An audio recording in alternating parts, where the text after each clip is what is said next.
সুপ্রিয় শিক্ষার্থীরা, তোমরা কি সৃজনশীল প্রশ্ন নিয়ে চিন্তিত? একেবারেই নিজে থেকে কিছু লিখতে পারতেছো না? সবসময় তোমাকে কি মুখস্থের উপর নির্ভর করতে হয়? সৃজনশীল প্রশ্নের উত্তর যদি তুমি যথাযথভাবে দিতে চাও, তাহলে অবশ্যই তোমাকে ভাষার দক্ষতা অর্জন করতে হবে। অর্থাৎ কিভাবে একটা বিষয়কে নিজের ভাষায় সুন্দরভাবে ফুটিয়ে তোলা যায়, আর এটা তোমাকে চর্চার মাধ্যমেই অর্জন করতে হবে। তাই প্রতিদিন তুমি কিছু ভাবনা নিজের মতো করে লেখো। হয়তো প্রশ্ন উত্তর চট করে তুমি লিখতে পারতেছো না, কিন্তু তোমার সৃজনশীল দক্ষতা বৃদ্ধি করার জন্য প্রতিদিন ঘটে যাওয়া তোমার জীবনে বা স্কুলে বা চারপাশে এসব বিষয় নিয়ে প্রতিদিন তুমি অন্তত কিছু সময় ভাবো এবং সেগুলো লেখার চেষ্টা করো,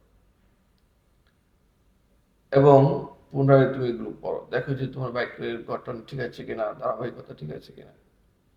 তাহলে দেখবে আস্তে আস্তে তোমার নিজে থেকে লেখার দক্ষতা তৈরি হচ্ছে। অর্থাৎ তোমার পরিচিত পরিবেশের কিছু ঘটনা নিয়ে তুমি নাড়াচাড়া করো, বা কোনো একটা গল্প তুমি পড়ো এবং ওই গল্পের চরিত্রগুলোকে তুমি তোমার নিজের ভাষায় লেখো। জাস্ট প্রশ্ন হিসেবে নয়, তোমার ওই গল্পের চরিত্রটা নিয়ে তোমার ভাবনা কি, সেই ভাবনাটাকেই তোমার নিজের ভাষায় লেখো এবং পুনরায় পড়ো, দেখো যে তোমার বাক্যের গঠন ঠিক আছে কিনা, তোমার বর্ণনার ধারাবাহিকতা ঠিক আছে কিনা। যেখানে মনে হচ্ছে ঠিক নেই সেখানে পুনরায় লেখো। কোনো একটা বিষয়কে নিয়ে তুমি যদি বারবার লেখো, তাহলে দেখবে যে আস্তে আস্তে তোমার লেখার দক্ষতা তৈরি হচ্ছে। তোমার বিদ্যালয়ের প্রতিদিনকার ঘটনাগুলো তুমি একবার লিখতে পারো বাসায় ফিরে, যে আজকে তুমি বিদ্যালয়ে কি কি করেছো বা তোমার সহপাঠীরা কি করেছে, বিদ্যালয়ে কোনো কিছু ঘটেছে কিনা, জাস্ট বিবরণ।